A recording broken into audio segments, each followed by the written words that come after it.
Simula po sa kanyang mga paa, yan, kitang-kita, no? Hanggang sa ulo. Hindi ko lang, ito po yung hindi ko pwedeng ipakita. Simula dun sa mukha niya, imagine niyo na lang, yung natatakipan po nitong puting towel na to, isa pong napakalaking ulo ni Baby May. Ano pong kalagayan niya? Congenital hydrocephalus po, inborn po. Ang lagi ko po sinasabi sa kanya tuwing po kinakausap ko siya, "Nak, lumaban ka kasi ako lumalaban ako sa amin ng buhay. Kung ano man itong pagsubok na dumarating sa amin, lalaban ako at magiging matatag ako. Kasi nakikita kita lumalaban ka. Kaya laban lang tayo sa anumang pagsubok na. Andito lang si Mama gagawin ng lahat. Basta makita ka lang masigla at masaya." Maya, natingin. Din siya eh. Maya. Hey.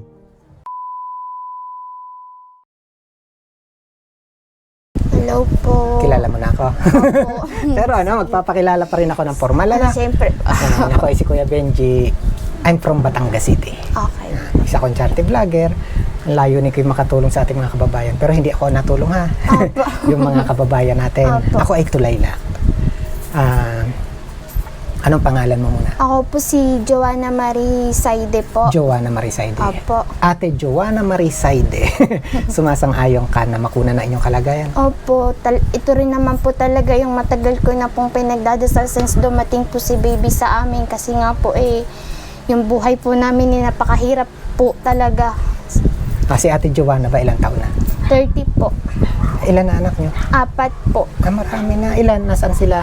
Wala po yung isa nasa Maynila. Ito, po. anak mo rin silang dalawa. Opo. Hello, baby. Tapos, wala yung isa. Nasa Maynila po. Ang bunso. Ito po. Si Baby Warrior po. Ay, si Mr. nasaan? Nasa Kuprasan po ngayon nag-extra po. Ano bang kabuhayan ng pamilya? Wala po. Wala naman po kami inaasahan, kuya, na pamilyang tutulong sa amin. Sariling sikap po namin mag-asawa. Naiyak tuloy ako.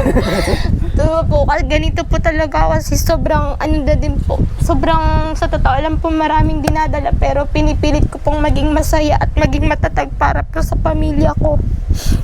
Kasi mga kababayan ang kumuha ng atensyon ko. Ito matagal na, no? Last year pa. Opo. Last year pa pong matagal ko lumalapit na si po ate. talagang pinagdadasal na sana makarating po kayo dito.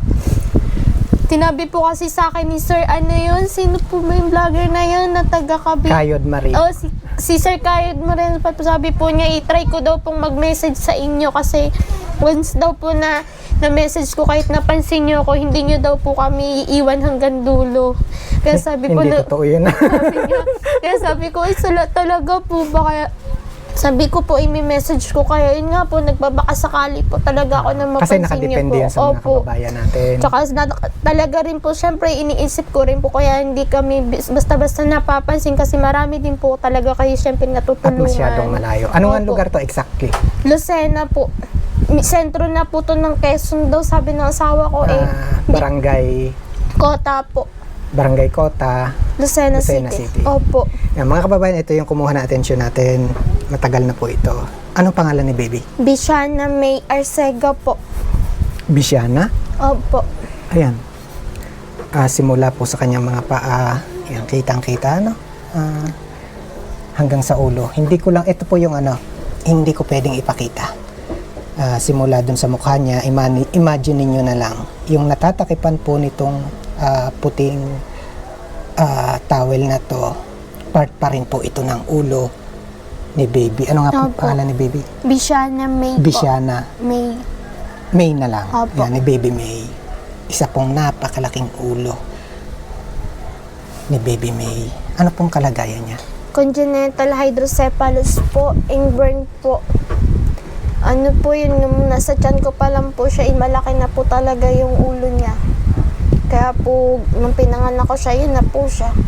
Hindi rin po namin gawa ko yung pwede na pina-opera kasi nung una po, gusto po namin, kaso yung nag-search po ako, kasi ako po kasi yung taong talagang nagiging sigurista rin po ako minsan pagdating sa mga ganyan.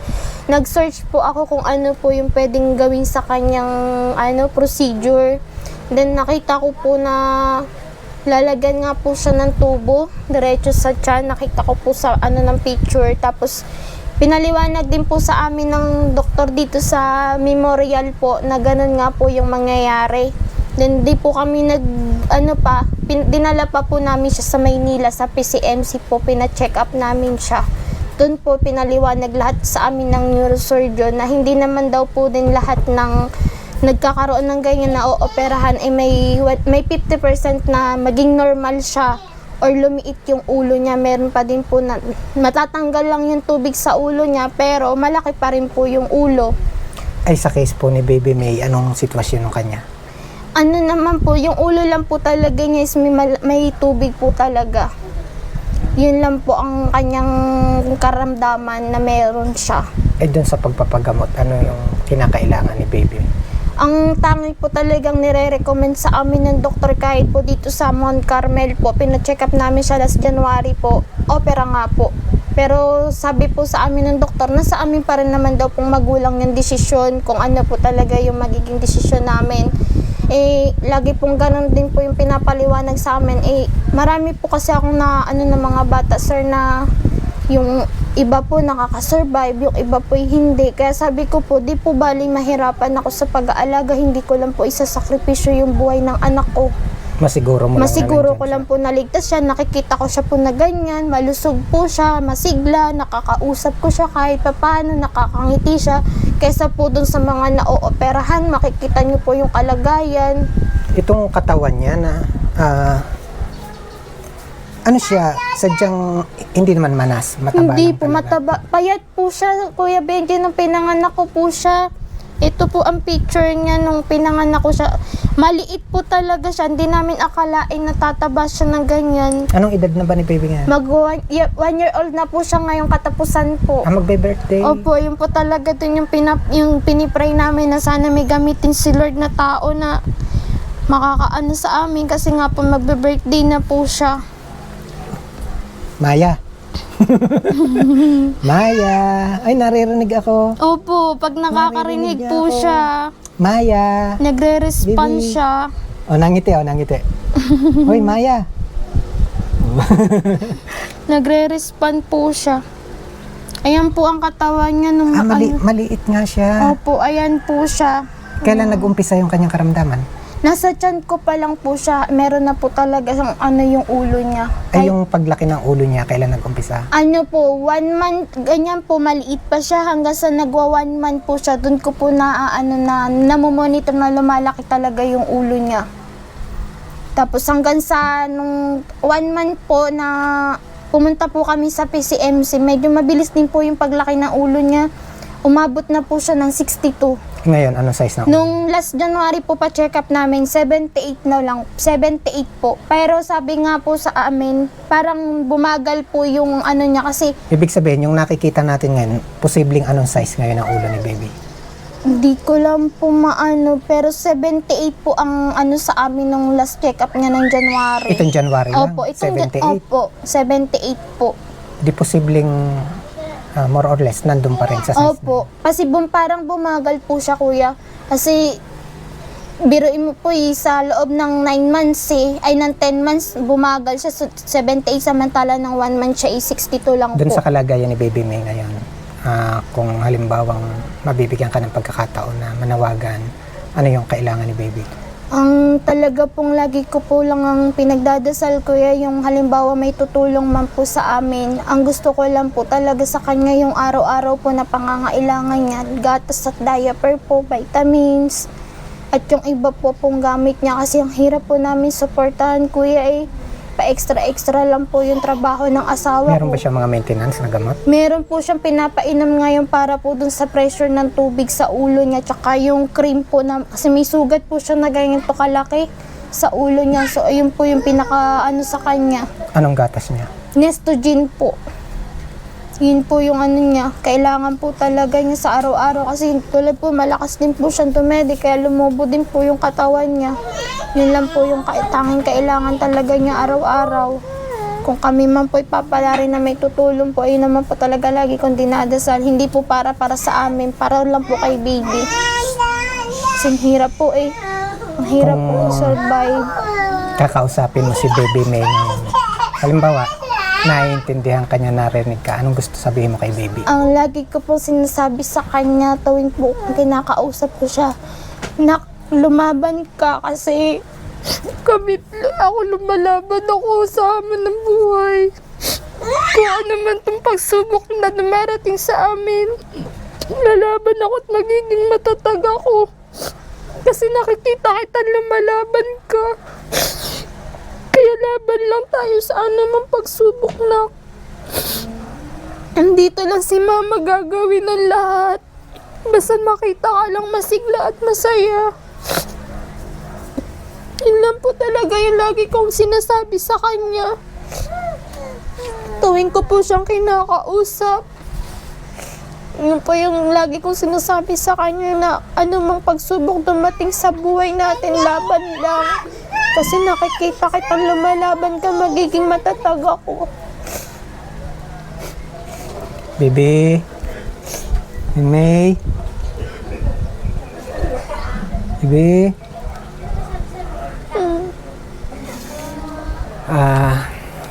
Yan.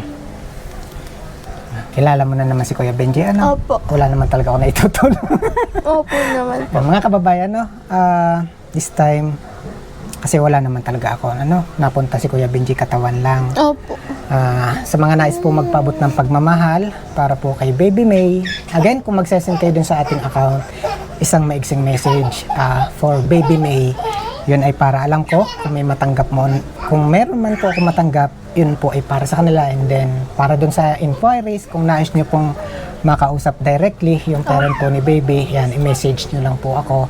And then, for other transaction, ano, yung mga for remittance or bank transfer, bank account, i-message nyo lang si Kuya Benji.